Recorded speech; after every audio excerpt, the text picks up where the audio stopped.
Sabe aquela frase famosa do Warren Buffett que ele soltou logo depois da crise de 2008? Cuidado com os geeks que trazem fórmulas. Lembro, claro. Ele estava falando daqueles produtos financeiros malucos, né? Exato. Super complexos que quase quebraram o mundo. Mas eu fiquei pensando, sabe?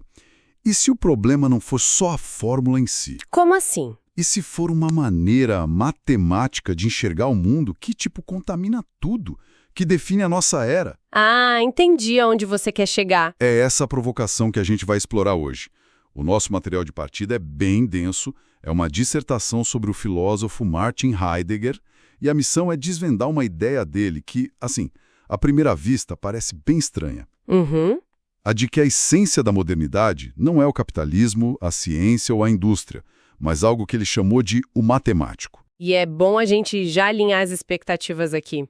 Quando Heidegger fala matemático, a gente não pode pensar só em números, em álgebra ou geometria. Não é sobre conta, então. Não, é muito mais fundamental. Ele está falando de uma espécie de software mental, sabe? Uma estrutura que a gente projeta sobre a realidade e que acaba moldando a forma como tudo aparece para nós, desde um planeta distante até o celular na nossa mão. A estrutura invisível do nosso tempo. Exato. É isso. Ok, então vamos começar a desempacotar isso. Se o matemático para Heidegger não é sobre números, o que é, afinal? De onde ele tira essa ideia? Então, ele vai lá na origem grega da palavra, ta matemata. A tradução literal é aquilo que se pode aprender. Certo. Mas a sacada de Heidegger, o pulo do gato, é que não se trata de qualquer aprendizado. É sobre aquilo que, de alguma forma, a gente já sabe antes de ter a experiência direta. Peraí. É um conhecimento que a gente leva para a experiência e não o que a gente tira dela. Como assim? A gente já sabe algo antes de aprender? Parece um paradoxo. O material que a gente está usando dá um exemplo ótimo para clarear isso. Um fuzil. Ok. Digamos que você nunca viu um modelo específico de fuzil antes. Para aprender a manusear aquele fuzil, você não parte do zero absoluto. Você já chega com um conceito prévio do que é uma arma de fogo. Entendi. Você sabe de antemão que aquilo serve para atirar, que tem um gatilho, um cano. Essa compreensão prévia, esse saber de antemão, é o que Heidegger chama de o matemático. Ah, agora ficou mais claro. É como um molde. Eu já tenho o molde arma na minha cabeça, e aí quando vejo o objeto novo eu consigo encaixar ele nesse molde e dizer, isso é um fuzil. Exatamente. Pensa nisso como usar um aplicativo de reconhecimento de plantas no celular. Boa. Você aponta a câmera para uma folha e o app diz samambaia. O app não aprendeu o que é uma samambaia naquele momento. Ele já tinha o conceito de samambaia programado. Certo. Ele já tinha o dado. Isso. Ele projetou esse conhecimento prévio sobre a imagem para poder reconhecê-la. O matemático de Heidegger funciona assim. É o software que já roda na nossa cabeça e que projeta categorias sobre o mundo para que ele faça sentido. É a coisidade da coisa, a vegetalidade da planta. Ok, essa ideia de uma estrutura prévia faz sentido. Mas isso parece ser algo de toda a humanidade, desde os gregos, não? O que muda na modernidade? Onde é que essa ideia se conecta com a ciência de um Galileu ou de um Newton? Aí é que está a grande virada. A modernidade pega essa estrutura e a radicaliza de uma forma completamente nova. Como? Vamos pegar o exemplo clássico de Galileu, supostamente jogando objetos da Torre de Pisa. A análise da dissertação é que ele não subiu lá só para ver o que acontecia. Ele já tinha uma hipótese. Ele já tinha um projeto, uma teoria. Ele presumiu de antemão uma lei matemática. Na ausência de resistência do ar, todos os corpos, não importa o peso, caem com a mesma aceleração.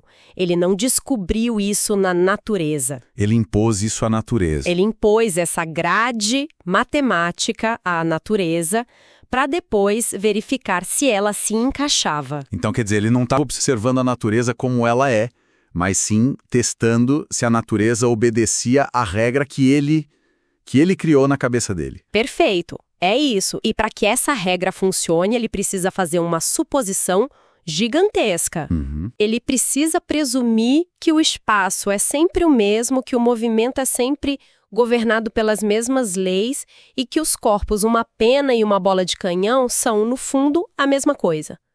Apenas massa. Só massa. E essa ideia, que foi consolidada por Newton, é o primeiro pilar da modernidade matemática, a homogeneidade. Isso é uma quebra total com o pensamento antigo, né? Para Aristóteles, cada coisa tinha sua natureza, seu lugar. Uma pedra cai porque seu lugar natural é a terra. Exato. O fogo sobe porque seu lugar natural é o céu. Tinha uma poesia nisso. Tinha uma qualidade, né? É. A ciência moderna chega e diz que não, que uma pedra e uma estrela são no fundo a mesma coisa, só com massas diferentes. Isso não soa um pouco violento?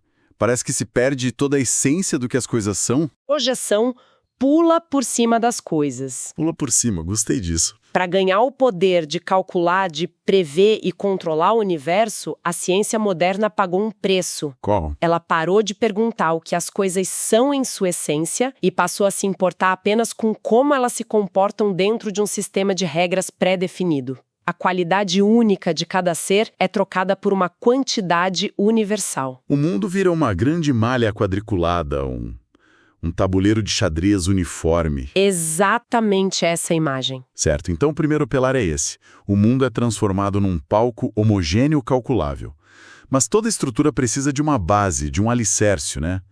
Se na Idade Média a base de tudo era Deus, qual é a base dessa nova visão de mundo matemática? Onde essa grade se apoia? E essa é a pergunta-chave que nos leva ao segundo pilar, o alto fundamento.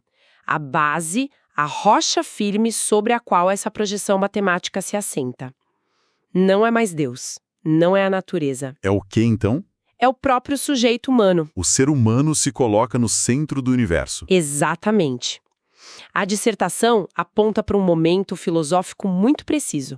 A famosa frase de René Descartes, cogito ergo sum. Penso, logo existo. Peraí. Então a famosa frase penso, logo existo, não é só sobre um cara tendo uma crise existencial no quarto dele. Não mesmo. Para Heidegger, esse é o momento em que a humanidade sobe no trono e diz: a minha certeza, a certeza do meu pensamento, é o novo centro do universo. E isso é uma reinterpretação gigantesca. É exatamente isso.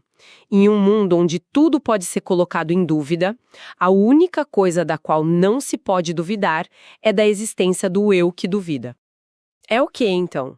É o próprio sujeito humano. O ser humano se coloca no centro do universo. Exatamente. A dissertação aponta para um momento filosófico muito preciso. A famosa frase de René Descartes, cogito ergo sum. Penso, logo existo. Peraí.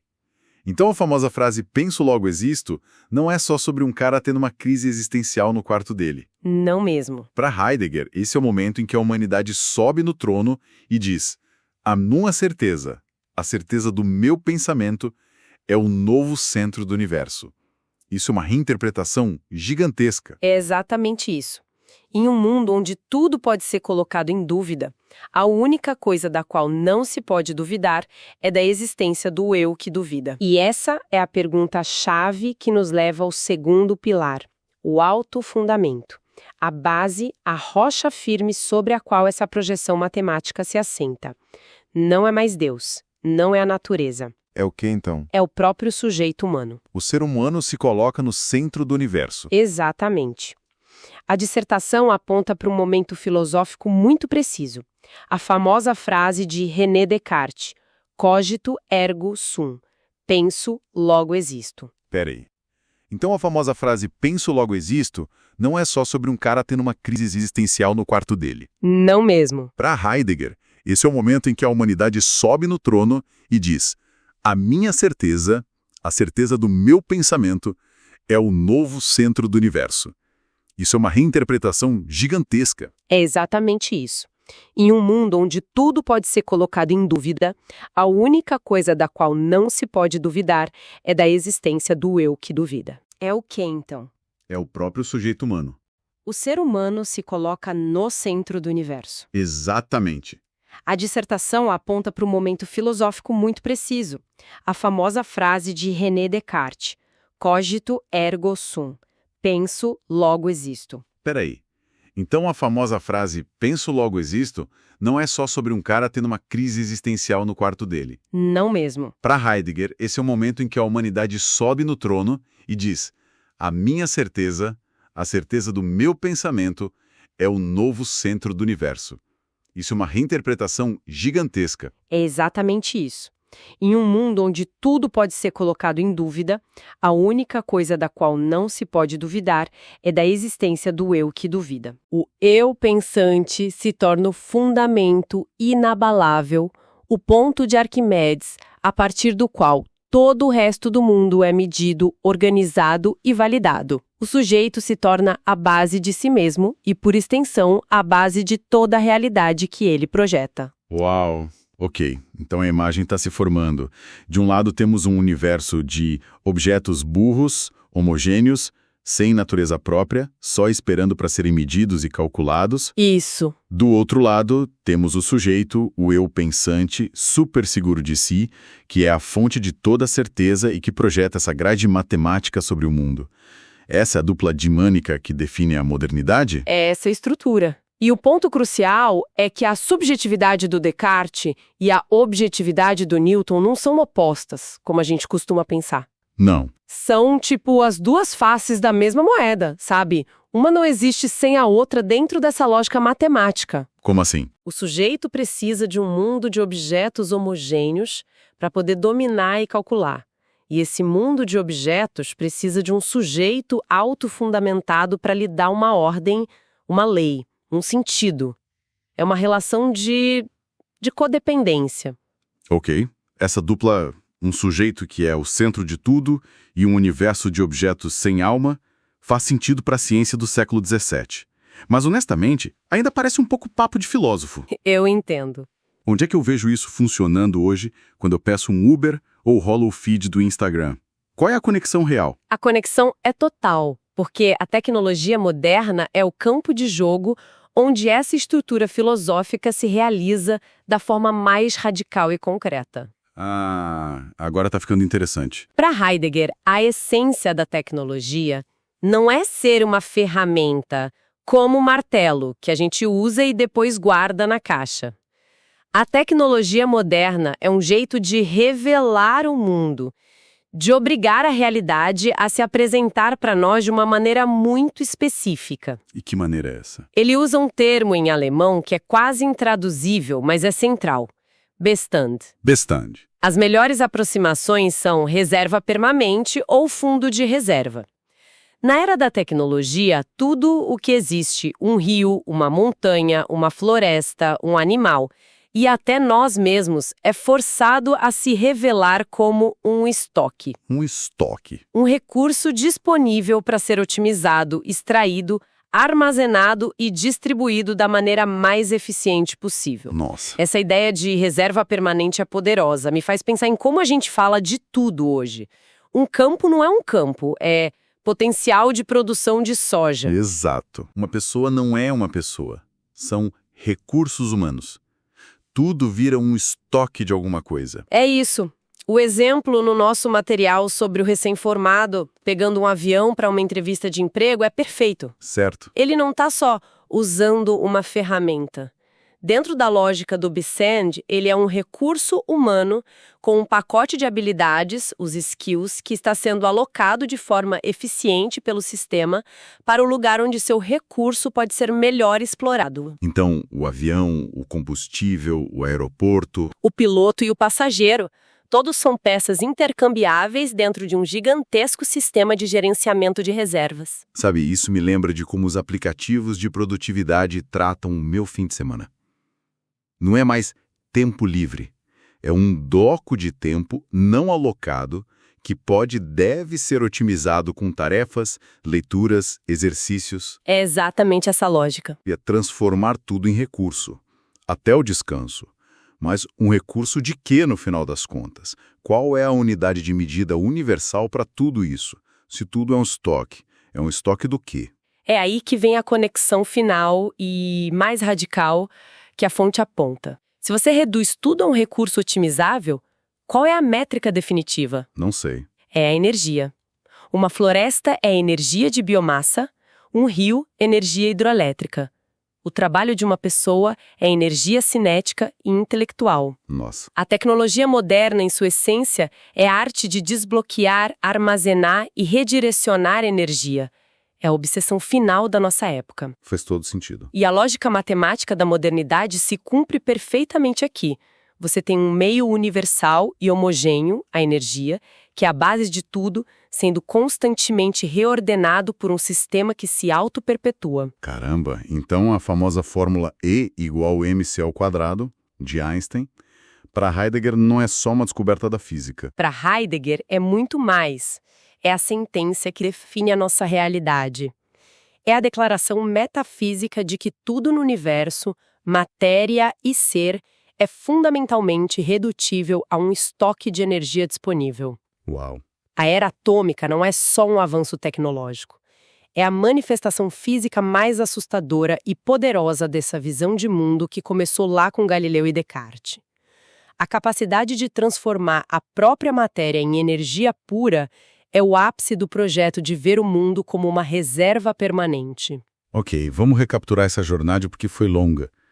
Começamos com uma citação sobre finanças, passamos pela Grécia Antiga, mergulhamos na Revolução Científica com a ideia de um mundo homogêneo, vimos como Descartes colocou o eu no centro de tudo, e agora chegamos à era tecnológica onde tudo, inclusive nós, é visto como um fundo de reserva de energia a ser gerenciado. Exato. É um diagnóstico bem sombrio, na verdade. Um diagnóstico poderoso. E ele nos deixa com uma pergunta muito desconfortável. Qual? Se o mundo inteiro, incluindo a própria humanidade, se torna essa reserva de energia a ser otimizada por um sistema impessoal e calculista, o que acontece com a liberdade humana? Onde ela fica? E qual seria a saída? Se o sistema é tão abrangente... A dissertação sugere que, para Heidegger, as saídas políticas que a gente costuma debater, seja de direita ou de esquerda, talvez não sejam a resposta. Por quê? Porque elas mesmas operam dentro dessa lógica tecnológica de gestão de recursos, de otimização da sociedade. Elas estão jogando o mesmo jogo. Entendi. O desafio que ele nos coloca é muito mais profundo. É possível encontrar uma relação com o mundo que não seja de domínio e cálculo. Existe uma forma de simplesmente deixar as coisas serem, em vez de sempre exigir que elas se apresentem como um recurso para nós? Deixar ser. O rio, uma árvore ou até outra pessoa, em vez de instantaneamente pensar em como podemos usá-los.